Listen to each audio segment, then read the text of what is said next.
ನಮೋ ಬ್ರಹ್ಮಾದಿಭ್ಯೋ ಬ್ರಹ್ಮವಿದ್ಯಾಸಂಪ್ರದಾಯಕರ್ತೃಭ್ಯೋ ವಂಶಋಷಿಭ್ಯೋ ನಮೋ ಮಹಭ್ಯೋ ನಮೋ ಗುರುಭ್ಯಃ.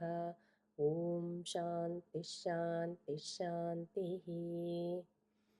ಅಂತ ಭಗವಂತನಲ್ಲಿ ಪ್ರಾರ್ಥನೆ ಮಾಡಿಕೊಂಡು ನಾವು ಶಂಕರಾಚಾರ್ಯರವರ ಭಾಷ್ಯದ ಸಮೇತ ಪ್ರಶ್ನೋಪನಿಷತ್ತನ್ನು ನೋಡೋಣ. ಈ ಪ್ರಶ್ನೋಪನಿಷತ್ತು ಅಥರ್ವಣ ವೇದಕ್ಕೆ ಸೇರಿರುವಂಥ ಉಪನಿಷತ್ತು. ವೇದದ ಯಾವ ಭಾಗದಲ್ಲೇ ಎಲ್ಲಿ ಉಪನಿಷತ್ತು ಅನ್ನೋದು ಬರುತ್ತೆ ಅನ್ನೋದು ನೋಡಿ ಭಾಷ್ಯವನ್ನು ನೋಡೋಣ. ಸೊ ನಮಗೆ 4 ವೇದಗಳು, ಋಗ್ವೇದ, ಯಜುರ್ವೇದ, ಸಾಮವೇದ, ಅಥರ್ವಣ ವೇದ ಅಂತ 4 ವೇದಗಳಲ್ಲಿ ಯಾವುದೇ ವೇದ ಆದ್ರೂ 4 ಭಾಗ ಇರುತ್ತೆ. ಸಂಹಿತಾ, ಬ್ರಾಹ್ಮಣ, ಆರಣ್ಯಕ, ಉಪನಿಷತ್ ಅಂತ. ಮೊದಲನೇ ಭಾಗ ಸಂಹಿತಾ ಭಾಗದಲ್ಲೇ ಮಂತ್ರ ಭಾಗಗಳಿರುತ್ತೆ ವೇದದಲ್ಲೇ. ಎರಡನೇದು ಬ್ರಾಹ್ಮಣ ಭಾಗದಲ್ಲೇ ಆ ಮಂತ್ರಗಳನ್ನ ಹೆಂಗೆ ವಿನಿಯೋಗ ಮಾಡೋದು, ಯಜ್ಞಾನುಷ್ಠಾನ ಹೆಂಗೆ ಮಾಡೋದು ಅನ್ನೋ ವಿಷಯ ಇರುತ್ತೆ. ಇನ್ನು ಆರಣ್ಯಕ ಅಲ್ಲಿ ಉಪಾಸನ, ನಿತ್ಯಕರ್ಮ, ನೈಮಿತ್ತಿಕ ಕರ್ಮಗಳು ಮಾಡೋದು ಹೆಂಗೆ ಅನ್ನೋ ವಿಷಯ ಇರುತ್ತೆ. ಅದಾದಮೇಲೆ ಕಡೆಯ ಭಾಗದಲ್ಲೇ ಉಪನಿಷತ್ತಿರುತ್ತೆ. ಅದನ್ನೇ ವೇದಾಂತ, ವೇದಶಿಖಾ ಅಂತಲೂ ಹೇಳ್ತಾರೆ, ಬ್ರಹ್ಮವಿದ್ಯಾ, ರಹಸ್ಯವಿದ್ಯಾ ಅಂತ ಕೂಡ ಹೇಳ್ತಾರೆ. ಅಂದರೆ ವೇದಾಂತ ಅಂದರೆ ಇದು ಕ್ರೊನೊಲಾಜಿಕಲ್ ಆರ್ಡರ್ ಆಗೇ ಕಡೆಯಲ್ಲಿದೆಯಲ್ಲ, ಅದಕ್ಕೆ ಅಂತ ವೇದಾಂತ ಅಂತ ಹೇಳ್ತಾರೆ ಅಂತ ಅಲ್ಲ. ಈ ಉಪನಿಷತ್ತಲ್ಲಿರೋ ಜ್ಞಾನವನ್ನು ಅನುಭವಪೂರ್ವಕವಾಗಿ ತಿಳ್ಕೊಂಡ್ರೆ ಇನ್ನು ಮತ್ತೆ ನಮಗಿನ್ನೇನು ತಿಳ್ಕೊಳ್ಳೋ ಅಂಥದ್ದು ಇರೋದಿಲ್ಲ. ಅದೇ ಜ್ಞಾನದ ತುದಿ ಅಂತ ಹೇಳೋದಕ್ಕೋಸ್ಕರ ವೇದಾಂತ ಅಂತ ಹೇಳ್ತಾರೆ.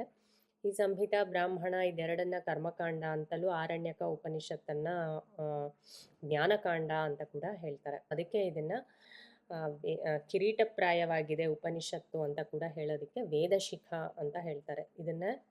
ಇದರಲ್ಲೇ ಆತ್ಮವಿಚಾರ ಅಂದರೆ ತತ್ವ ವಿಚಾರ ಇರುತ್ತೆ, ನಮ್ಮ ನಿಜವಾದ ಸ್ವರೂಪದ ವಿಚಾರ ಇರುತ್ತೆ ಉಪನಿಷತ್ತಿನಲ್ಲೇ. ಎಷ್ಟೊಂದು 100 ಉಪನಿಷತ್ತುಗಳಿದ್ರು ಶಂಕರಾಚಾರ್ಯರವರು ಭಾಷ್ಯವನ್ನು ಬರೆದಿರೋ 10 ಉಪನಿಷತ್ತನ್ನು ಪ್ರಮುಖವಾಗಿ ಎಲ್ಲರೂ ಅಧ್ಯಯನ ಮಾಡ್ತಾರೆ. ಅದರಲ್ಲೇ ಈ ಪ್ರಶ್ನೋಪನಿಷತ್ತು ಅಥರ್ವಣ ವೇದಕ್ಕೆ ಸೇರಿರುವಂಥ ಉಪನಿಷತ್ತು. ಇನ್ನು ಅಥರ್ವಣ ವೇದಕ್ಕೆ ಸೇರಿರುವಂಥದ್ದು ಇನ್ನೂ 3 ಉಪನಿಷತ್ತುಗಳಿಗೆ ಶಂಕರಾಚಾರ್ಯರವರು ಭಾಷ್ಯ ಬರೆದಿದ್ದಾರೆ. ಒಂದು ಪ್ರಶ್ನೋಪನಿಷತ್ತು, ಇನ್ನೊಂದು ಮುಂಡಕೋಪನಿಷತ್ತು, ಇನ್ನೊಂದು ಮಾಂಡುಕ್ಯೋಪನಿಷತ್ತು. ಇದರಲ್ಲೇ ಈ ಮುಂಡಕೋಪನಿಷತ್ತಿನಲ್ಲಿ ಏನಿದೆ ಅದನ್ನು ಮಂತ್ರಭಾಗ ಅಂತಲೂ, ಅದರ ವಿವರಣೆಯನ್ನು ಪ್ರಶ್ನೋಪನಿಷತ್ತಲ್ಲಿ ಬರೆದಿರೋದ್ರಿಂದ ಪ್ರಶ್ನೋಪನಿಷತ್ನೇ ಬ್ರಾಹ್ಮಣ ಭಾಗ ಅಂತಾನೂ ಹೇಳ್ತಾರೆ. ಸೊ ಎಲ್ಲೆಲ್ಲಿ ವೇದದಲ್ಲೇ ಮಂತ್ರ ಬಂದು ಅದರ ವಿವರಣೆ ಬರುತ್ತೋ ಆ ವಿವರಣೆಗೆಲ್ಲ ಬ್ರಾಹ್ಮಣ ಭಾಗ ಅಂತಾನೆ ಹೇಳ್ತಾರೆ. ಹಾಗಾಗಿ ಏನೇನು ವಿಷಯ ಮುಂಡಕೋಪನಿಷತ್ನಲ್ಲೇ ಚರ್ಚೆ ಮಾಡಿದಾರೋ ಅದೇ ವಿಷಯವನ್ನು ಇನ್ನೂ ತುಂಬ ವಿಸ್ತಾರವಾಗಿ ಪ್ರಶ್ನೋಪನಿಷತ್ತಿನಲ್ಲಿ ಚರ್ಚೆ ಮಾಡಿರೋದ್ರಿಂದ ಮುಂಡಕೋಪನಿಷತ್ನ ಮಂತ್ರ ಅಂತಲೂ ಪ್ರಶ್ನೋಪನಿಷತ್ನ ಬ್ರಾಹ್ಮಣ ಅಂತಾನೂ ಕರೀತಾರೆ. ಇಲ್ಲಿ ನವಧಾ ಅಥರ್ವಣ ಅಂತ ಬರೆದಿದ್ದೀನಿ. ಹಂಗಂದ್ರೆ ಏನಂದ್ರೆ ಅಥರ್ವಣ ವೇದದಲ್ಲೇ 9 ಶಾಖೆಗಳಿತ್ತು, ಅಂದ್ರೆ 9 ಸ್ಕೂಲ್ಸ್ ಅಂತ ಹೇಳ್ಬೋದು. ಸೊ ಅದಕ್ಕೆ ಇದು ನವಧಾ ಅಥರ್ವಣ ಅಂತ. ಯಾವ್ಯಾವ ವೇದದಲ್ಲೇ ಎಷ್ಟು ಶಾಖೆಗಳಿತ್ತು ಅನ್ನೋದನ್ನ ಎಲ್ಲ ಪತಂಜಲಿಯವರ ಮಹಾಭಾಷ್ಯದಲ್ಲೇ ಅವರು ಅಲ್ಲಿ ಕೋಟ್ ಮಾಡಿದ್ದಾರೆ. ಅದನ್ನು ನೋಡಿಕೊಂಡು ಅದರಿಂದನೇ ಇವಾಗ ನಮಗೆ ಗೊತ್ತಾಗುತ್ತೆ ಯಾವ್ಯಾವ ವೇದದಲ್ಲೇ ಎಷ್ಟು ಶಾಖೆಗಳಿತ್ತು. ಶಾಖೆ ಅಂದರೆ ಡಿಫ್ರೆಂಟ್ ಸ್ಕೂಲ್ಸ್, ಅಂದರೆ ಡಿಫ್ರೆಂಟ್ ಪದ್ಧತಿ ಎಷ್ಟಿತ್ತು ಅಂತ ಗೊತ್ತಾಗುತ್ತೆ. ಹಂಗೆ ಅಥರ್ವಣ ವೇದದಲ್ಲಿ 9 ಶಾಖೆಗಳಿತ್ತು. ಈ ಅಥರ್ವಣ ವೇದದಲ್ಲಿ ಬರೋ ಅಂಥದ್ದು 3 ಉಪನಿಷತ್ತಲ್ಲ, ಇನ್ನೂ ಬೇರೆ ಉಪನಿಷತ್ತುಗಳು ಕೂಡ ಬರುತ್ತೆ. ಆಗಲೇ ಹೇಳ್ದಂಗೆ ಶಂಕರಾಚಾರ್ಯರವರು ಭಾಷ್ಯ ಬರೆದಿರೋದು ಈ 3ಕ್ಕೆ. ಸಾಮಾನ್ಯವಾಗಿ ಈ 3ನ್ನ ಅಧ್ಯಯನ ಮಾಡ್ತಾರೆ. ಸೊ ಇವಾಗ ನಾವು ಅದರಲ್ಲೇ ಪ್ರಶ್ನೋಪನಿಷತ್ತನ್ನು ನೋಡೋಣ. ಇನ್ನು ಅದನ್ನು ನೋಡೋಕ್ಕಿಂತ ಮುಂಚೆ ಸಂಸ್ಕೃತದಲ್ಲೇ ಯಾವುದೇ ಪದ ನೋಡಿದ್ರು ಅದಕ್ಕೊಂದು ಎಟಮಾಲಜಿ ಇರುತ್ತೆ. ಅಂದರೆ ನಿರುಕ್ತ ಅಂತ ಹೇಳ್ತಾರಲ್ಲ, ಒಂದು ವೇದದ ಒಂದು ಅಂಗ, ಉಪಾಂಗ ಅಂತ ಹೇಳ್ತಾರಲ್ಲ, ಆ ಪದ ಎಲ್ಲಿಂದ ಬಂತು, ಹೆಂಗೆ ಬಂತು, ಆ ಪದದ ನಿಷ್ಪತ್ತಿ ಏನು ಅಂತ ಇರುತ್ತೆ. ಆ ರೀತಿ ನೋಡೋದಾದರೆ ಉಪನಿಷತ್ ಅನ್ನೋ ಪದದ ಅರ್ಥ ಏನು ಅಂದರೆ, ಇದು ಸದ್ ಅನ್ನೋ ಧಾತುವಿಂದ ಬಂದಿರೋದು. ಸದ್ ಧಾತು ಅಂದರೆ ವರ್ಬ್, ಕ್ರಿಯಾಪದ ಅಂತೀವಲ್ಲ, ಅದು ಕ್ರಿಯಾಪದ. ಅದಕ್ಕೆ ಉಪ ಮತ್ತು ನೀ ಅನ್ನೋದೆರಡು ಉಪಸರ್ಗಗಳು. ಉಪಸರ್ಗ ಅಂದರೆ ಇಂಗ್ಲೀಷ್ನಲ್ಲಿ ಹೇಳೋದಾದರೆ ಪ್ರಿಫಿಕ್ಸ್. ಆ 2 ಉಪಸರ್ಗ ಈ ಸದ್ ಅನ್ನೋ ಧಾತುಗೆ ಹಾಕಿದಾಗ ಅದು ಉಪನಿಷತ್ ಅನ್ನೋ ಅರ್ಥ ಬರುತ್ತೆ. ಈಗ ಏನಕ್ಕೆ ಉಪ ಅನ್ನೋದು ಏನಕ್ಕೆ ಬಳಸ್ತಾರೆ, ನೀ ಅನ್ನೋದು ಏನಕ್ಕೆ ಬಳಸ್ತಾರೆ ಅಂದರೆ, ಉಪ ಅಂದರೆ ಸಮೀಪ ಅಂತ ಅರ್ಥ. ಉಪ ಸಮೀಪಂ ನಿಗಮಯತಿ ಅಂತ. ಹತ್ತಿರಕ್ಕೆ ಕರ್ಕೊಂಡು ಹೋಗುತ್ತೆ. ಇವಾಗ ಈ ಉಪನಿಷತ್ತು ಅಂತ ಏನು ಹೇಳ್ತೀವೋ ಅದು ಎಲ್ಲಿ ಯಾವುದರ ಹತ್ತಿರಕ್ಕೆ ಕರ್ಕೊಂಡು ಹೋಗುತ್ತೆ ಅಂದರೆ ಬ್ರಹ್ಮವಿದ್ಯಾ ಆತ್ಮವಿದ್ಯೆ ನಮ್ಮ ನಿಜವಾದ ಸ್ವರೂಪದ ಹತ್ತಿರಕ್ಕೆ ಕರ್ಕೊಂಡು ಹೋಗುತ್ತೆ. ಅಥವಾ ನಾವು ಇದನ್ನ ಅಧ್ಯಯನ ಮಾಡ್ಬೇಕಾದ್ರೆ ಗುರುವಿನ ಬಳಿ ಹೋಗ್ತೀವಿ, ಗುರುವಿನ ಹತ್ತಿರದಿಂದನೇ ಇದನ್ನ ಅಧ್ಯಯನ ಮಾಡ್ತೀವಿ. ಸೊ ಈ ನೀ ಅನ್ನೋ ಉಪಸರ್ಗ ಏನಕ್ಕೆ ಬೆಳೆಸಿರೋದು ಅಂದರೆ ಏನಕ್ಕಿರೋದು ಈ ಪದದಲ್ಲೇ ಅಂದರೆ ನಿಶ್ಚಯೇನ ಪರಿಶೀಲಯಂತಿ ಅಂತ, ನಿಶ್ಚಯವಾಗಿ ನೋಡ್ಕೊಳ್ಳೋದು ಅಂತ. ಏನನ್ನ ನೋಡ್ಕೊಳ್ಳೋದು ನಿಶ್ಚಯವಾಗಿ ಅಂದರೆ ಈ ಅವಿದ್ಯಾ ಸಂಸಾರದ ವಿಷಯ ನಿಶ್ಚಯವಾಗಿ ಇಲ್ಲಿ ಏನಿದೆಯೋ ಅದೆಲ್ಲ ಅವಿದ್ಯಾ ವಿಷಯ, ಈ ಸಂಸಾರ ವಿಷಯ ಏನಿದೆಯೋ ಅದೆಲ್ಲ ಅವಿದ್ಯಾ ಅಂತ ನೋಡಿಕೊಂಡು ಶಮದಮಾದಿಗಳನ್ನು ಸಂಪಾದಿಸ್ಕೊಂಡು ಬ್ರಹ್ಮಜ್ಞಾನನೇ ಬೇಕು ಅಂತ ಒಂದು ನಿಶ್ಚಯ ಮಾಡ್ಕೊಳ್ಳೋದು. ಅದು ಅದನ್ನು ಸೂಚಿಸೋದಕ್ಕೆ ಈ ನೀ ಅನ್ನೋ ಉಪಸರ್ಗ. ಇನ್ನು ಸದ್ ಅನ್ನೋ ಧಾತುಗೆ ಒಂದು ಅರ್ಥ ಇದೆ. ಏನು ಧಾತುವಿನ ಅರ್ಥ ಅಂದರೆ ವಿಶರಣ ಗತ್ಯವಸಾದನೇಶು ಅಂತ. ಇದರಲ್ಲಿ ಮತ್ತೆ 3 ಪದಗಳಿದೆ. ವಿಶರಣ, ಗತಿ, ಅವಸಾದನೇಶು ಅಂತ. ವಿಶರಣ ಅಂದರೆ ವಿನಾಶಗೊಳಿಸೋದು ಅಂತ. ಅಂದರೆ ಇಹ ಮೂತ್ರ ಫಲಭೋಗ ಏನೇನಿದೆಯೋ ಈ ಸಂಸಾರದಲ್ಲೇ ಅದನ್ನೆಲ್ಲ ನಾಶಗೊಳಿಸುತ್ತೆ. ಅಂದರೆ ಈ ಜ್ಞಾನ ಬಂದರೆ ಇನ್ನು ಅದು ಯಾವುದು ಬೇಕು ಅಂತ ನಮ್ಗೆ ಅನ್ಸಲ್ಲ. ಸೊ ಅದನ್ನೆಲ್ಲ ನಾಶಗೊಳಿಸಿ ಗತಿ ಅಂದರೆ ಬ್ರಹ್ಮಸ್ವರೂಪದ ಗತಿಯನ್ನು ತೋರಿಸುತ್ತೆ. ಈ ಪ್ರಪಂಚ ಎಲ್ಲವೂ ಬ್ರಹ್ಮದಿಂದಲೇ ಹುಟ್ಟಿ ಬ್ರಹ್ಮದಲ್ಲೇ ಇದ್ದು ಬ್ರಹ್ಮದಲ್ಲೇ ಲಯವಾಗುತ್ತೆ. ಅಂದರೆ ಇರೋದು ಬ್ರಹ್ಮಸ್ವರೂಪ ಒಂದೇ, ಅದನ್ನು ಬಿಟ್ಟರೆ ಇನ್ಯಾವುದೂ ಇಲ್ಲ ಅಂತ ನಿಜವಾದ ಗತಿಯನ್ನು ತೋರಿಸುತ್ತೆ. ಅವಸಾದನೇಶು, ಅವಸಾದನ ಅಂದರೆ ಒಂದು ರೀತಿ ಸಡಿಲ ಮಾಡೋದು ಅಂತ ಹೇಳ್ತೀವಲ್ಲ, ಹಾಗೆ ನಮ್ಮ ವಿಷಯಾಸಕ್ತಿಯನ್ನು ಸಡಿಲ ಮಾಡುತ್ತೆ. ತತ್ವದ ಕಡೆ ನಮ್ಮ ಮನಸ್ಸನ್ನು ನಿಶ್ಚಯ ಮಾಡುತ್ತೆ. ಸೊ ನಮ್ಮ ಭೋಗಾಸಕ್ತಿ, ವಿಷಯಾಸಕ್ತಿ ಏನು ಹೇಳ್ತೀವೋ ಅದೆಲ್ಲ ಈ ಉಪನಿಷತ್ತಿನ ಅಧ್ಯಯನ ಮಾಡೋದ್ರಿಂದ ಅದೆಲ್ಲ ಕಡಿಮೆ ಆಗುತ್ತೆ, ಸಡಿಲ ಮಾಡುತ್ತೆ ಅನ್ನೋದಕ್ಕೋಸ್ಕರ ಈ ಅವಸಾದನೇಶು ಅನ್ನೋ ಪದ ಇರೋದು. ಸೊ ಈ ಧಾತುವಿನ ಅರ್ಥ ವಿಶರಣ, ಗತಿ, ಅವಸಾದನೇಶು ಅಂತ. ಅದಕ್ಕೆ ಉಪನಿ ಅನ್ನೋ 2 ಉಪಸರ್ಗನೂ ಸೇರಿದ್ರೆ ರಹಸ್ಯ ವಿದ್ಯೆ, ಬ್ರಹ್ಮವಿದ್ಯೆ, ಆತ್ಮವಿಚಾರ ಅನ್ನೋ ಒಂದು ಅರ್ಥ ಬರುತ್ತೆ. ಸೊ ಯಾವುದೇ ಉಪನಿಷತ್ತಿನ ವಿಷಯ ಆದ್ರೂ ತತ್ವನೇ ಇರುತ್ತೆ. ನಮ್ಮ ನಿಜವಾದ ಸ್ವರೂಪವನ್ನು ನೋಡ್ಕೊಳ್ಳೋದೇ ಆ ಉಪನಿಷತ್ತುಗಳ ವಿಷಯ ಇರುತ್ತೆ.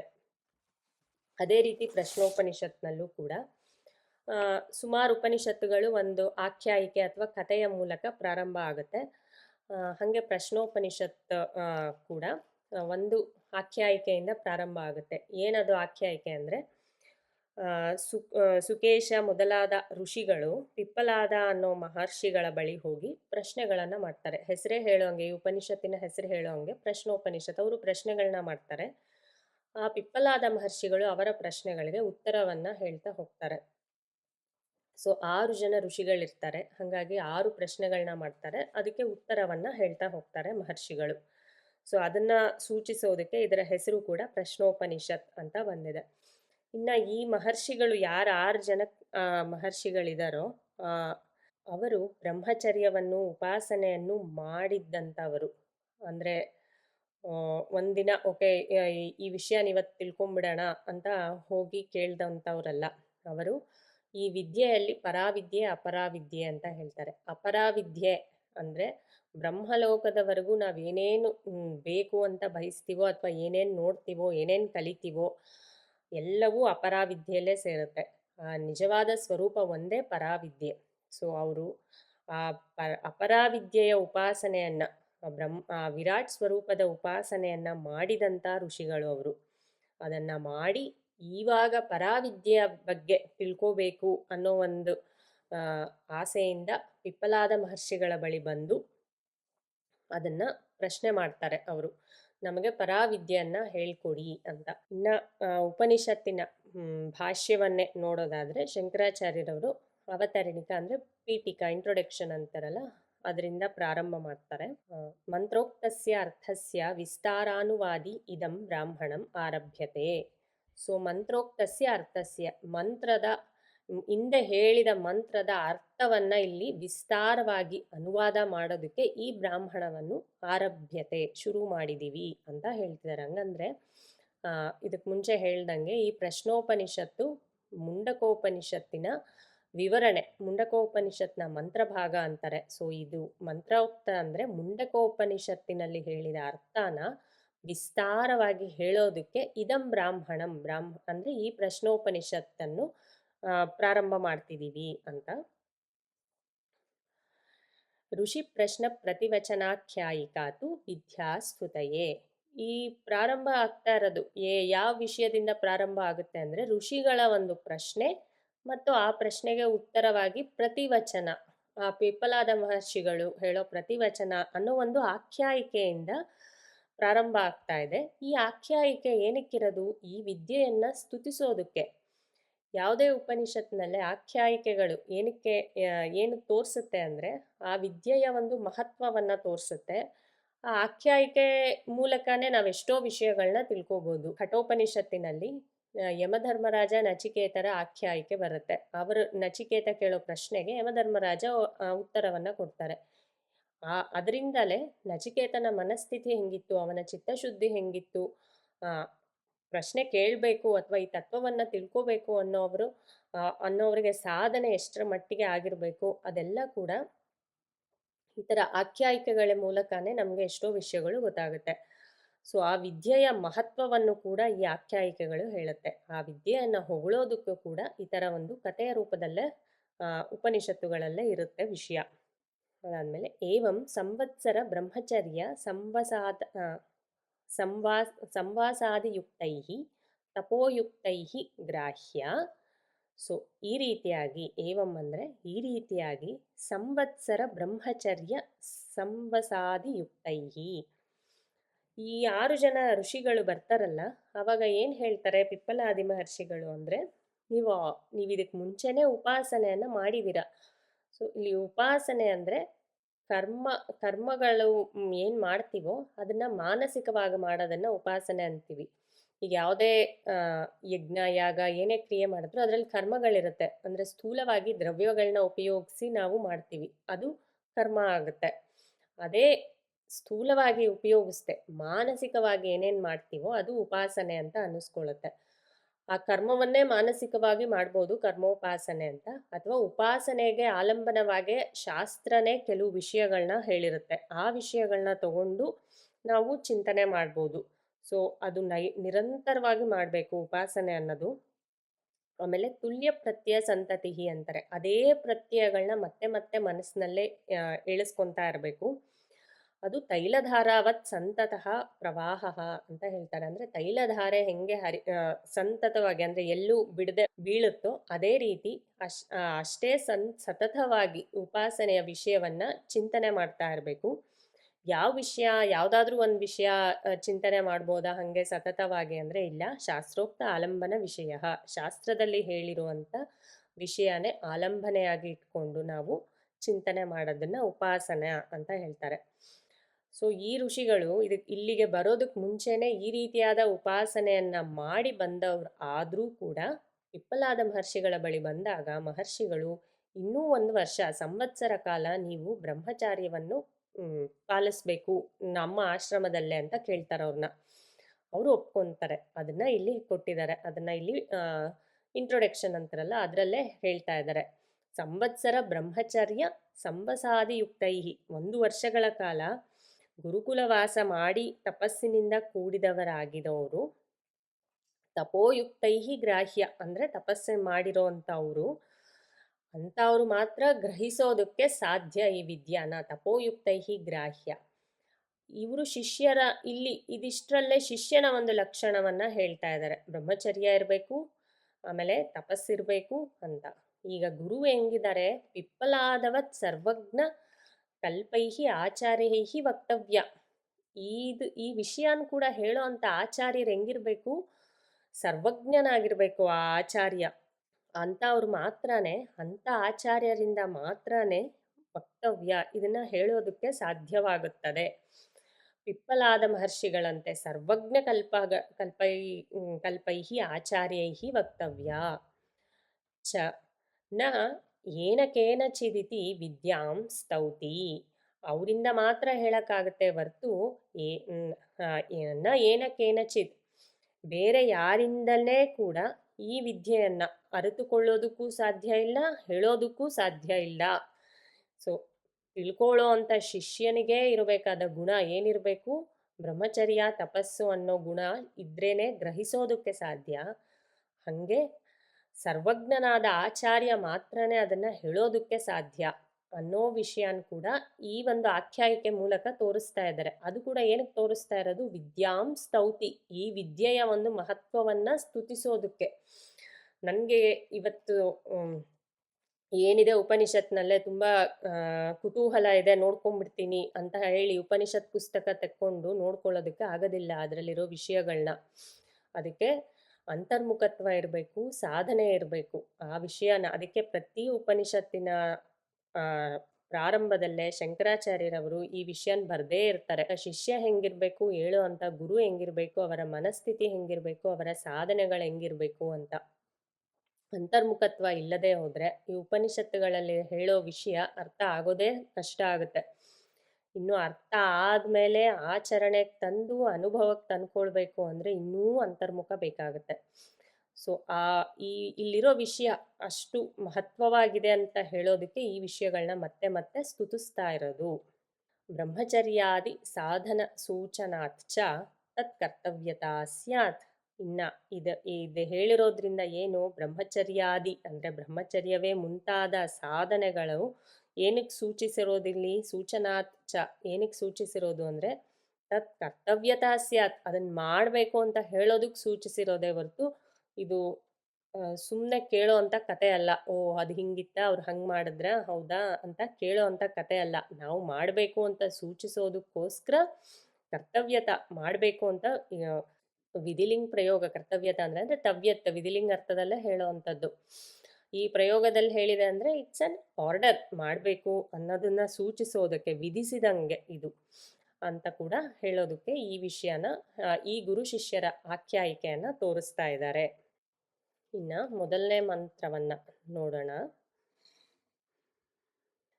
ಸುಕೇಶ ಚ ಭಾರದ್ವಾಜಃ ಶೈಭ್ಯಶ್ಚ ಸತ್ಯಕಾಮಃ ಸೌರ್ಯಾಯಣೀ ಚ ಗಾರ್ಗ್ಯಃ ಕೌಸಲ್ಯಶ್ಚ ಅಶ್ವಲಾಯನಃ ಭಾರ್ಗವೋ ವೈದರ್ಭಿಃ ಕಬಂಧಿ ಕಾತ್ಯಾಯನಃ ತೇಹಿ ಏತೆ ಬ್ರಹ್ಮಪರಾಃ ಬ್ರಹ್ಮನಿಷ್ಠಾಃ ಪರಂ ಬ್ರಹ್ಮಾನ್ವೇಷಮಾಣಾಃ ಏಷಃ ವೈ ತತ್ ಸರ್ವಂ ವಕ್ಷ್ಯತಿ ಇತಿ ತೇಹ ಸಮಿತ್ಪಾಣಯೋ ಭಗವಂತಂ ಪಿಪ್ಪಲಾದಂ ಉಪಸನ್ನಾಃ. ಈ ಮೊದಲನೇ ಮಂತ್ರದಲ್ಲೇ ಏನಿದೆ? ಆ 6 ಜನ ಋಷಿಗಳ ಹೆಸರು, ಆಮೇಲೆ ಹಂಗೆ ಅವರ ವಂಶದ ಹೆಸರು, ಅವರ ಫಸ್ಟ್ ನೇಮ್ ಅವ್ರ ಸರ್ ನೇಮ್ ಅಂತ ಏನು ಹೇಳ್ತಾರೋ 2 ನಾಮತಃ ಅವ್ರಿಗೆ ಅಂದರೆ ಅವರ ಹುಟ್ಟಿನಿಂದ ಅವರಿಗೆ ಕರೆಯುವಂಥ ಹೆಸರು, ಅವರ ತಂದೆಯ ಹೆಸರಾಗಿರ್ಬೋದು, ವಂಶದ ಹೆಸರಾಗಿರ್ಬೋದು, ಅವರ ಹೆಸರು. ಅದಾದಮೇಲೆ ಅವರ ಹೆಂಗಿದ್ರು? ಬ್ರಹ್ಮಪರಾಹ ಬ್ರಹ್ಮನಿಷ್ಠಾಹ ಆಗಿರುವಂಥ ಆ ಋಷಿಗಳು ಬ್ರಹ್ಮಾನ್ವೇಷಮಾಣಾಹ, ಬ್ರಹ್ಮವನ್ನು, ಆ ಪರಬ್ರಹ್ಮವನ್ನು ಅನ್ವೇಷಿಸಿಕೊಂಡು ಅಂದರೆ ಆ ಪರಬ್ರಹ್ಮವಂದ ಸ್ವರೂಪವನ್ನು ತಿಳ್ಕೋಬೇಕು ಅಂತ ಅಂದ್ಕೊಂಡು ಮಹರ್ಷಿಗಳ ಪಿಪ್ಪಲಾದಂ ಉಪಸನ್ನಾಹ, ಪಿಪ್ಪಲಾದ ಮಹರ್ಷಿಗಳ ಬಳಿಗೆ ಹೋದರು. ಮಹರ್ಷಿಗಳು ಹೆಂಗಿದ್ರು? ಭಗವಂತಂ ಪಿಪ್ಪಲಾದಂ, ಭಗವಂತ ಸ್ವರೂಪರಾಗಿದ್ದ ಆ ಮಹರ್ಷಿಗಳ ಬಳಿ ಯಾವ ರೀತಿ ಹೋದರು? ಸಮಿತ್ಪಾಣಯ, ಸಮಿತ್ಪಾಣಿಗಳಾಗಿ. ಆಗಿನ ಕಾಲದಲ್ಲೇ ಗುರುವಿನ ಬಳಿ ಹೋಗಬೇಕಾದ್ರೆ ಗುರುವಿಗೆ ಉಪಯೋಗಕ್ಕೆ ಬರುವಂಥ ಅಂದರೆ ಯಜ್ಞ ಯಾಗಾದಿಗಳನ್ನ ಮಾಡ್ತಾ ಇರೋದ್ರಿಂದ ಅವರಿಗೆ ಸಮಿತ್ತುಗಳನ್ನ ಕೊಡೋದಕ್ಕೆ ಸಮಿತ್ಪಾಣಿಗಳಾಗಿ ಹೋದ್ರು ಅಂತ ಮೊದಲನೇ ಮಂತ್ರ. ಇದೇ ರೀತಿ ಮುಂಡಕ ಉಪನಿಷತ್ತಿನಲ್ಲೂ ಕೂಡ ಬರುತ್ತೆ. ಅಲ್ಲೂ ಕೂಡ ಸಮಿತ್ಪಾಣಿಯಾಗಿ ಗುರುವಿನ ಬಳಿ ಹೋಗಿ ವಿದ್ಯೆಯನ್ನು ಕಲ್ತ್ಕೋಬೇಕು ಅಂತ ಆ ಉಪನಿಷತ್ತಿನಲ್ಲೂ ಕೂಡ ಹಿಂಗೆ ಬರುತ್ತೆ. ಅಲ್ಲಿ ಶೌನಕಾದಿಗಳು ಅಂಗಿರಸ ಮಹರ್ಷಿಗಳ ಬಳಿ ಹೋಗ್ತಾರೆ ವಿದ್ಯೆಯನ್ನು ಕಲ್ತ್ಕೊಳ್ಳೋದಕ್ಕೆ. ಇನ್ನು ಇದು ಪದವಿಭಾಗ ಅಂದರೆ ಇಲ್ಲಿ ಮಂತ್ರವನ್ನೇ ಬಿಡಿಸಿ ಬರೆದಿದ್ದೀನಿ ಅಷ್ಟೇ. ಸುಕೇಶ ಚ ಭಾರದ್ವಾಜ ಶೈಬ್ಯ ಚ ಸತ್ಯಕಾಮ ಸೌರ್ಯಾಯಣಿ ಚ ಗಾರ್ಗ್ಯ ಕೌಸಲ್ಯ ಚ ಅಶ್ವಲಾಯನ ಭಾರ್ಗವ ವೈದರ್ಭಿ ಕಬಂಧಿ ಕಾತ್ಯಾಯನ ತೇ ಹ ಏತೆ ಬ್ರಹ್ಮಪರಾಃ ಬ್ರಹ್ಮನಿಷ್ಠಾಃ ಪರಂ ಬ್ರಹ್ಮಾನ್ವೇಷಮಾಣಾಃ ಏಷಃ ವೈ ತತ್ ಸರ್ವಂ ವಕ್ಷ್ಯತಿ ಇತಿ ತೇಹ ಸಮಿತ್ಪಾಣಯಃ ಭಗವಂತಂ ಪಿಪ್ಪಲಾದಂ ಉಪಸನ್ನಾಃ. ಇನ್ನು ಭಾಷ್ಯವನ್ನು ನೋಡೋದಾದರೆ ಮೊದಲನೇ ಋಷಿ ಯಾರು? ಸುಕೇಶ ಚ ನಾಮತಃ. ಸುಕೇಶ ಅನ್ನೋದು ಅವರ ನಾಮತಃ, ಅವರ ಹೆಸರು ಸುಕೇಶ. ಇನ್ನು ಅವರು ಯಾರು? ಭರದ್ವಾಜಸ್ಯ ಅಪತ್ಯಂ, ಆದ್ದರಿಂದ ಭಾರದ್ವಾಜ. ಭರದ್ವಾಜನ ಅಪತ್ಯಂ ಅಂದರೆ ಮಗ. ಸೊ ತಂದೆಯ ಹೆಸರಿನಿಂದ ಕರೆದಾಗ ಅಪತ್ಯಾರ್ಥ ಅಣ್ ಪ್ರತ್ಯಯ ಪ್ರತ್ಯಯದಿಂದ ಸಂಸ್ಕೃತದಲ್ಲಿ ಅಪತ್ಯಾರ್ಥಕ ತದ್ದಿತ ಪ್ರತ್ಯಯ ಹೇಳ್ತೀವಲ್ಲ, ಅದೇ ರೀತಿ ಈಗ ದಶರಥನ ಮಗ ದಾಶರಥಿ. ಹಾಗೆ ಭರದ್ವಾಜನ ಮಗ ಆಗಿರೋದ್ರಿಂದ ಭಾರದ್ವಾಜ. ಸೊ ಭರದ್ವಾಜನ ಮಗನಾದ ಸುಕೇಶ ಅಂತ ಅನ್ಕೋಬಹುದು, ಮೊದಲನೇ ಋಷಿಯ ಹೆಸರು. ಶೈಬ್ಯಶ್ಚ ಅಂದರೆ ಶೈಬ್ಯಶ್ಚ ಸತ್ಯಕಾಮಃ ಎರಡನೇ ಋಷಿಯ ಹೆಸರಲ್ವಾ, ಅಲ್ಲಿ ಸತ್ಯಕಾಮ ಅನ್ನೋದು ನಾಮತಃ, ಅವರ ಹೆಸರು ಆ್ಯಕ್ಚುಲಿ ಸತ್ಯಕಾಮ. ಶೈಬ್ಯ ಅನ್ನೋದೇನು? ಶಿಬೇಹ ಅಪತ್ಯಂ ಶೈಬ್ಯ, ಶಿಬಿಯ ಮಗ ಆಗಿರೋದ್ರಿಂದ ಶೈಬ್ಯ, ಶಿಬಿಯ ಮಗ ಶೈಬ್ಯ. ಸೊ ಸತ್ಯಕಾಮ ಅನ್ನೋ ಶೈಬ್ಯನ ಮಗ ಅಂತ ಅನ್ನೋದು ಎರಡನೇ ಋಷಿಯ ಹೆಸರು. ಆಮೇಲೆ ಸೌರ್ಯಾಯಣಿ. ಸೌರ್ಯಾಯಣಿ ಅಂದರೆ ಏನು? ಸೂರ್ಯಸ್ಯ ಅಪತ್ಯಂ ಸೌರ್ಯ, ತಸ್ಯ ಅಪತ್ಯಂ ಸೌರ್ಯಾಯಣಿ ಅಂದರೆ ಇಲ್ಲಿ ಸೂರ್ಯನ ಮೊಮ್ಮಗ ಆಗ್ತಾನೆ ಸೌರ್ಯಾಯಣಿ. ಸೂರ್ಯನ ಮಗ ಸೌರ್ಯ ಆಗ್ತಾನೆ. ಸೌರ್ಯಸ್ಯ ತಸ್ಯ ಅಪತ್ಯಂ ಸೌರ್ಯಾಯಣಿ, ಛಾಂದಸಃ ಸೌರ್ಯಾಯಣಿ ಇತಿ. ಆದ್ದರಿಂದ ಅವರಿಗೆ ಸೌರ್ಯಾಯಣಿ ಅಂತ ಕರೀತಾರೆ. ಛಾಂದಸಃ ಅಂದರೆ ವೈದಿಕ ರೂಪವಾಗಿ ಇದನ್ನು ಸೌರ್ಯಾಯಣಿ ಅಂತ ಅವ್ರಿಗೆ ಕರೆಯೋದು. ವೈದಿಕ ರೂಪವಾಗಿ ಅವರಿಗೆ ಸೌರ್ಯಾಯಣಿ ಅನ್ನೋ ಹೆಸರನ್ನು ಕರೀತಾರೆ. ಅಂದರೆ ಸೂರ್ಯನ ಮೊಮ್ಮಗ. ಗಾರ್ಗ್ಯ ಗರ್ಗಗೋತ್ರೋತ್ಪನ್ನ. ಆಮೇಲೆ ಗರ್ಗ ಅನ್ನೋ ವಂಶದಲ್ಲೇ ಹುಟ್ಟಿರೋದ್ರಿಂದ ಸೂರ್ಯನ ಮೊಮ್ಮಗನಾದ ಗರ್ಗ ವಂಶದಲ್ಲಿ ಹುಟ್ಟಿರೋದ್ರಿಂದ ಅವ್ರಿಗನ್ನ ಗಾರ್ಗ್ಯ ಅಂತ ಕರೀತಾರೆ. ಅಂದರೆ ಸೌರ್ಯಾಯಣಿ ಗಾರ್ಗ್ಯ ಅನ್ನೋದು ಋಷಿಯ ಹೆಸರು. ಈ ಋಷಿಗೆ ಅಂದರೆ ಅವರ ಹೆಸರು, ಅವರ ನಾಮತಃ ಏನು ಹೇಳಿದ್ರು ಅಂತ ಹೇಳೇ ಇಲ್ಲ. ಸೂರ್ಯನ ಮೊಮ್ಮಗ ಆಗಿರೋದ್ರಿಂದ ಸೌರ್ಯಾಯಣಿ, ಗರ್ಗನ ವಂಶದಲ್ಲಿ ಹುಟ್ಟಿರೋದ್ರಿಂದ ಗಾರ್ಗ್ಯ ಅನ್ನೋದು ಅವರ ಹೆಸರು ಅನ್ನೋದಷ್ಟು ಹೇಳಿದ್ದಾರೆ. ಇನ್ನು ನಾಲ್ಕನೆಯ ಋಷಿಯ ಹೆಸರು ಕೌಸಲ್ಯ ಚ ನಾಮತಃ. ಅವರ ಹೆಸರು ನಾಮತಃ ಅವರಿಗೆ ಇಟ್ಟಿರೋ ಹೆಸರು ಕೌಸಲ್ಯ. ಅಶ್ವಲಸ್ಯ ಅಪತ್ಯಂ ಅಶ್ವಲಾಯನಃ. ಅಶ್ವಲಹ ಅನ್ನೋ ಋಷಿಗಳ ಮಗ ಆಗಿರೋದ್ರಿಂದ ಅಶ್ವಲಾಯನಃ ಅಂತ ಹೇಳ್ತಾರೆ. ಹಾಗಂದ್ರೆ ಅಶ್ವಲನ ಮಗನಾದ ಕೌಸಲ್ಯನು ಅಂತ. ನೆಕ್ಸ್ಟ್ ಭಾರ್ಗವ. ಭೃಗೋಹ ಗೋತ್ರಾಪತ್ಯಂ ಭಾರ್ಗವ. ಭೃಗುವಿನ ವಂಶದಲ್ಲುಟ್ಟಿರೋರು ಭಾರ್ಗವ. ಈ ಅಪತ್ಯಾರ್ಥಕ ತದ್ದಿತದಲ್ಲೇ ಹೆಂಗೆ ಅಂದರೆ ತಂದೆಯ ಹೆಸರಿನಿಂದನಾದರೂ ಹೇಳ್ಬೋದು ಅಥವಾ ವಂಶದ ಹೆಸರಿನಿಂದನಾದರೂ ಹೇಳ್ಬೋದು. ಈಗ ಶ್ರೀರಾಮಚಂದ್ರನ್ಗೆ ದಶರಥ ಮಗನಾಗಿರೋದ್ರಿಂದ ದಾಶರಥಿ ಅಂತಾನೂ ಹೇಳ್ತಾರೆ. ಹಾಗೆ ರಘುವಂಶದಲ್ಲಿರೋದ್ರಿಂದ ರಘೋಹ ಗೋತ್ರಾಪತ್ಯಂ ರಾಘವ ಅಂತ ಕೂಡ ಹೇಳ್ತಾರೆ. ಹಾಗಾಗಿ ಇದು ವಂಶದ ಮೂಲಕವಾದರೂ ಸರಿ ಅಪತ್ಯಾರ್ಥಕದಲ್ಲೇ ಹೇಳ್ತಾರೆ, ಅಥವಾ ತಂದೆಯ ಹೆಸರಿನಿಂದ ಡೈರೆಕ್ಟಾಗೆ ತಂದೆಯ ಹೆಸರಿನಿಂದನಾದರೂ ಹೇಳ್ತಾರೆ. ಇಲ್ಲಿ ಭೃಗುವಿನ ವಂಶದಲ್ಲಿ ಹುಟ್ಟಿರೋದ್ರಿಂದ ಭಾರ್ಗವ. ವೈದರ್ಭಿಹಿ ಅನ್ನೋದೇನು? ವಿದರ್ಭೇಶು ಭವ. ಅವರು ವಿದರ್ಭದಲ್ಲಿದ್ದರು, ಈ ಮಹರ್ಷಿಗಳು ವಿದರ್ಭದಲ್ಲಿದ್ದರು, ಆದ್ದರಿಂದ ಅವರಿಗೆ ವೈದರ್ಭಿಹಿ ಅಂತ ಹೇಳ್ತಾರೆ. ಅಂದರೆ ಭೃಗುವಿನ ಗೋತ್ರದಲ್ಲಿ ಹುಟ್ಟಿ ವಿದರ್ಭ ದೇಶದಲ್ಲಿ ಇದ್ದಂಥ ಭಾರ್ಗವ ಮಹರ್ಷಿಗಳು ಅಂತ ಅರ್ಥ ಮಾಡ್ಕೋಬಹುದು. ಇನ್ನು ಕಬಂಧಿ ನಾಮತಃ. ಇನ್ನು ಕಬಂಧಿ ಅನ್ನೋದು ಋಷಿಯ ಹೆಸರು. ಕಾತ್ಯಸ್ಯ ಅಪತ್ಯಂ ಕಾತ್ಯಾಯನಃ. ಆ ಋಷಿಯ ಹೆಸರು ಕಬಂಧಿ. ಕಾತ್ಯಸ್ಯ ಅಪತ್ಯಂ ಕಾತ್ಯಾಯನಃ ಅನ್ನೋದು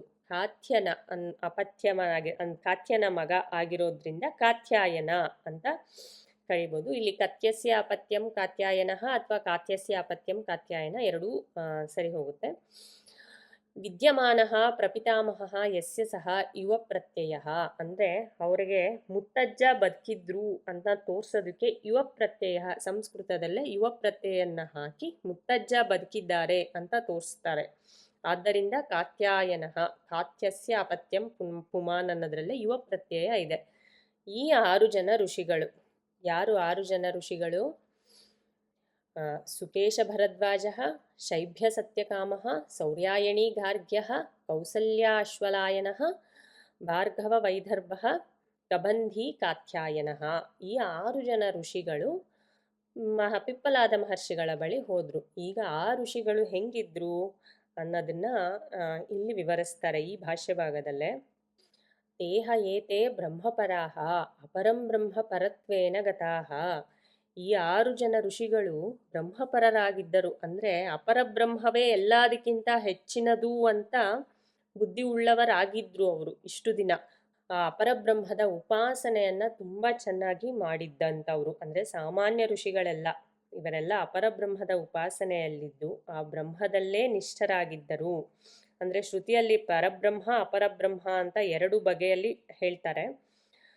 ಬ್ರಹ್ಮ ಅಂದ್ರೆ ಪರಮಾತ್ಮ ತತ್ವನೇ, ಅಂದ್ರೆ ಈ ಜಗತ್ತಿಗೆಲ್ಲ ಸಾರವು ಆಗಿರುವಂತ ಪರಮಾತ್ಮ ತತ್ವ.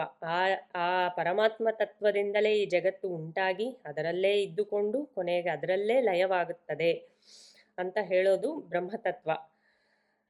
ಈ ಸರ್ವಶಕ್ತಿಯುತವಾಗಿರೋ ಆ ಬ್ರಹ್ಮಸ್ವರೂಪ ಹೆಂಗಿರುತ್ತೆ ಅಂದ್ರೆ ನಿತ್ಯ ಶುದ್ಧ ಬುದ್ಧ ಮುಕ್ತ ಸ್ವರೂಪವಾಗಿರುತ್ತೆ. ಅದಕ್ಕೆ ಅದನ್ನ ಬ್ರಹ್ಮ ಅಂತ ಕರೀತಾರೆ, ಎಲ್ಲದಕ್ಕಿಂತ ಹೆಚ್ಚಿನದು ಅನ್ನ. ಸತ್ಯಂ ಜ್ಞಾನಂ ಅನಂತಂ ಬ್ರಹ್ಮ ಅಂತಾರೆ ತೈತರೀಯೋಪನಿಷತ್ತಿನಲ್ಲೇ, ಅಂದ್ರೆ ಎಲ್ಲದಕ್ಕಿಂತ ಹೆಚ್ಚಿನದು ಅಂತ ಕರೆಯೋದಕ್ಕೆ. ಆ ನಿಜವಾದ ಬ್ರಹ್ಮತತ್ವಕ್ಕೆ ಯಾವ ಉಪಾದಿಯ ಹಂಗೂ ಇರೋದಿಲ್ಲ.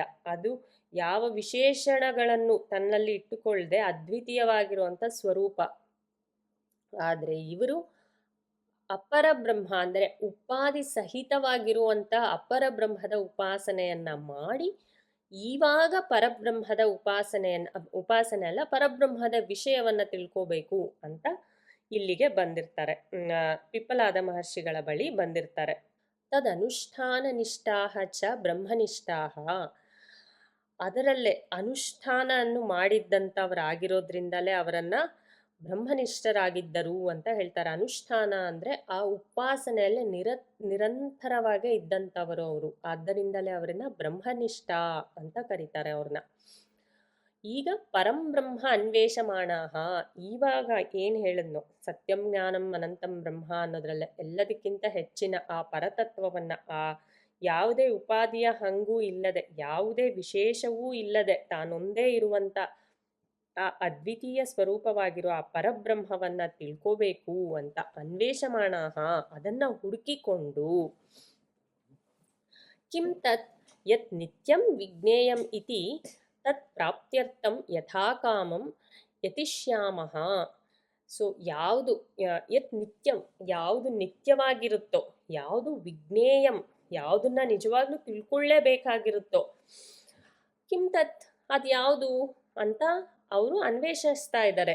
ಈಗ ನಾವೇನ್ ಅನ್ಕೊಂಡು ಉಪಾಸನೆ ಮಾಡಿದ್ವೋ ಅದಲ್ಲದೆ ಇನ್ಯಾವುದು ಅಂತ ಅದನ್ನು ಆ ನಿಜವಾದ ತತ್ವ ಏನು ಅಂತ ಉಪಾಸನೆ ಮಾಡಿ ತತ್ ಪ್ರಾಪ್ತ್ಯರ್ಥಂ ಅದನ್ನ ಪಡೆಯುವುದಕ್ಕೋಸ್ಕರ ಯಥಾ ಕಾಮಂ ಯತಿಷ್ಯಾಮಃ, ಶಕ್ತಿಯನ್ನ ಮೀರಿ, ಕಾಮಂ ಅನತಿಕ್ರಮ್ಯ, ನಮ್ಮ ಕೈಯಲ್ಲಾದಷ್ಟು ಶಕ್ತಿಯನ್ನ ಮೀರಿ ಯತಿಷ್ಯಾಮಃ ಪ್ರಯತ್ನ ಪಡೋಣ, ಪ್ರಯತ್ನಶೀಲರಾಗೋಣ ಅಂತ ಅಲ್ಲಿ. ಅದಕ್ಕೆ ಯತಿಷ್ಯಾಮಃ ಇತಿ ಏವಂ ಈ ರೀತಿ ಅಂದುಕೊಂಡು ತದ್ ಅನ್ವೇಷಣಂ ಕುರ್ವಂತಹ, ಈ ರೀತಿಯಾಗೆ ನಾವು ನಿಜವಾದ ತತ್ವವನ್ನ ಪಡೆಯೋದಕ್ಕೆ ಯತ್ನಿಸ್ಬೇಕು ಅಂತ ಅನ್ಕೊಂಡು ಅದರ ಅನ್ವೇಷಣೆಯನ್ನ ಮಾಡ್ತಿರೋಂಥವ್ರು. ತದ್ ಅಧಿಗಮಾಯ ಏಷಃ ವೈ ತತ್ ಸರ್ವಂ ವಕ್ಷತಿ ಇತಿ ಆಚಾರ್ಯಂ ಉಪಜಗ್ಮುಹು. ಇದನ್ನ ತಿಳಿಯೋದಕ್ಕೋಸ್ಕರನೇ ಅವ್ರೇನ್ ಅನ್ಕೊಂತಾರೆ, ಈತನೇ ಎಲ್ಲವನ್ನೂ ತಿಳಿದಿರೋನು ಅಂತ, ಹೇಳುವವನು ಅಂತ ಅನ್ಕೊಂಡು ತತ್ ಸರ್ವಂ ವಕ್ಷ್ಯತಿ ಇತಿ ಏಷಃ ಅಂದ್ರೆ ಆಚಾರ್ಯ, ಏಷಃ ಆಚಾರ್ಯ ತತ್ ಸರ್ವಂ ವಕ್ಷತಿ ಇತಿ ಅಂತ ಅನ್ಕೊಂಡು ಆಚಾರ್ಯಂ ಉಪಜಗ್ಮುಹು, ಆಚಾರ್ಯರ ಬಳಿ ಬಂದ್ರು. ಉಪಜಗ್ಮುಹು ಅಂದ್ರೆ ಆಚಾರ್ಯರ ಬಳಿ ಬಂದರು ಅಂತ. ಈ ವಿಷಯವನ್ನ ಇದನ್ನ ತಿಳ್ಕೊಳ್ಳೋದಕ್ಕೋಸ್ಕರ ಯಾರಿಗಿದೆಲ್ಲ ಗೊತ್ತಿರುತ್ತೋ, ಯಾರಿದನ್ನೆಲ್ಲ ಹೇಳ್ತಾರೋ, ಆ ನಿಜವಾದ ಸ್ವರೂಪವನ್ನ ಯಾರು ಹೇಳ್ತಾರೋ ಅವರ ಬಳಿ ಹೋಗೋಣ ಅಂತ ಅವರು ಆಚಾರ್ಯರ ಬಳಿ ಬಂದ್ರು.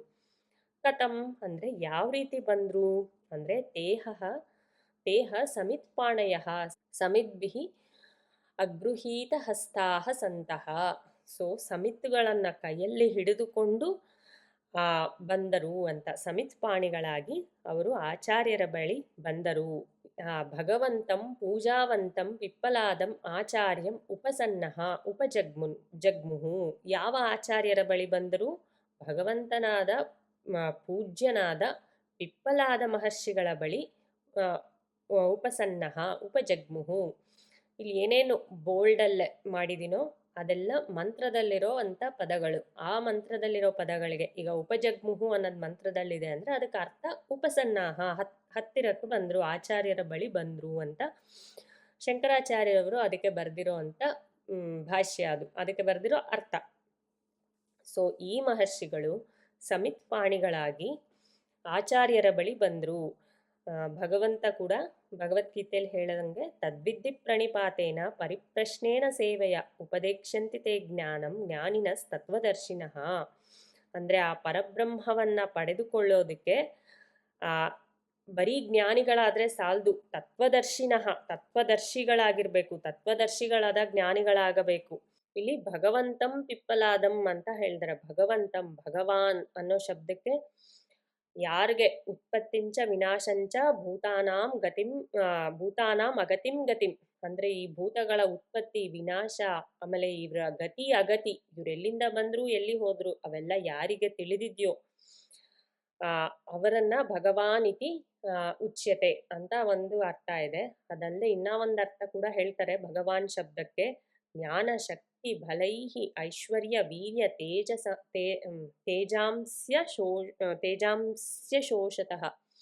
ಅಂದ್ರೆ ಈ ಜ್ಞಾನ ಸತ್ವ ವೀರ್ಯ ಬಲದಿಂದ ಕೂಡಿರೋ ಆಗಿ ತೇಜಾಂಶದಿಂದ ಕೂಡಿರೋ ಅಂತವ್ರನ್ನ ಭಗವನ್ ಶಬ್ದ ವಾಚ್ಯಾನಿ ವಿನಾ ಹೇಹೈಹಿ ಗುಣಾದಿಬಿಹಿ ವಿನಾ, ಅಂದ್ರೆ ಪ್ರಕೃತಿ ಸಂಬಂಧವಾದ ಗುಣಗಳಾಗಿಲ್ದೆ ಅದಕ್ಕೆ ಆ ಪ್ರಕೃತಿ ಸಂಬಂಧವಾದ ಗುಣಗಳನ್ನ ಮೀರಿ ಯಾರಿಗೆ ಜ್ಞಾನ ಶಕ್ತಿ ಬಲ ಐಶ್ವರ್ಯ ತೇಜಸ್ಸು ಇರುತ್ತೋ ಅಂತವರನ್ನ ಭಗವಾನ್ ಅಂತ ಕರೀತಾರೆ. ಅಂದ್ರೆ ಇದರಿಂದ ಗೊತ್ತಾಗದೇನು, ಪಿಪ್ಪಲಾದ ಮಹರ್ಷಿಗಳು ಬ್ರಹ್ಮನಿಷ್ಠರಾಗಿದ್ದರು ಅಂತ. ಅಂದ್ರೆ ಆ ಬ್ರಹ್ಮದಲ್ಲೇ ತತ್ಪರತೆಯನ್ನ ಹೊಂದಿದವರಾಗಿದ್ದರು. ಅವರಿಗೆ ಬ್ರಹ್ಮದ ಬಗ್ಗೆ ಅನುಭವ ಪೂರ್ವಕವಾಗಿ ಎಲ್ಲವನ್ನೂ ತಿಳಿದುಕೊಂಡಂತವರಾಗಿದ್ರು. ಶ್ರೋತ್ರಿಯ ಬ್ರಹ್ಮನಿಷ್ಠ ಅಂತ ಮುಂಡಕೋಪನಿಷತ್ತಿನಲ್ಲೇ ಉಪಯೋಗಿಸ್ತಾರೆ. ಶ್ರೋತ್ರಿಯರು ಆಗಿದ್ರು ಅಂದ್ರೆ ಶ್ರುತಿಯ ವಾಕ್ಯಗಳ ಸಮೇತ ಹೇಳುವಂತ ಬ್ರಹ್ಮನಿಷ್ಠರಾಗಿದ್ದರು ಪಿಪ್ಪಲಾದಿ ಮಹರ್ಷಿಗಳು ಅಂತ ಈ ಮೊದಲನೇ ಮಂತ್ರದ ಅರ್ಥ. ಈ ಮೊದಲನೇ ಮಂತ್ರದಲ್ಲೇ ಶಿಷ್ಯ ಹೆಂಗಿರ್ಬೇಕು, ಶಿಷ್ಯನ ಗುಣಗಳು ಹೆಂಗಿರ್ಬೇಕು ಅಂತ ಎಲ್ಲ ವಿವರಿಸಿ, ಅದಾದ್ಮೇಲೆ ಎರಡನೇ ಮಂತ್ರದಿಂದ ಇವಾಗ ಏನ್ ಹೇಳ್ತಾರೆ ಪಿಪ್ಪಲಾದ ಮಹರ್ಷಿಗಳು ಅನ್ನೋದನ್ನ ಎರಡನೇ ಮಂತ್ರದಲ್ಲೇ ನೋಡ್ಬೋದು ನಾವು. ಅದನ್ನ ಮುಂದಿನ ಸತಿ ಸೇರಿದಾಗ ನೋಡೋಣ. ಓಂ ನಮೋ ಬ್ರಹ್ಮಾದಿಭ್ಯೋ ಬ್ರಹ್ಮವಿದ್ಯಾ ಸಂಪ್ರದಾಯ ಕರ್ತೃಭ್ಯೋ ವಂಶ ಋಷಿಭ್ಯೋ ನಮೋ ಮಹಭ್ಯೋ ನಮೋ ಗುರುಭ್ಯಃ. ಓಂ ಶಾಂತಿ ಶಾಂತಿ ಶಾಂತಿ. ಹರಿ ಓಂ ತತ್ಸತ್. ಶ್ರೀಕೃಷ್ಣಾರ್ಪಣಮಸ್ತು.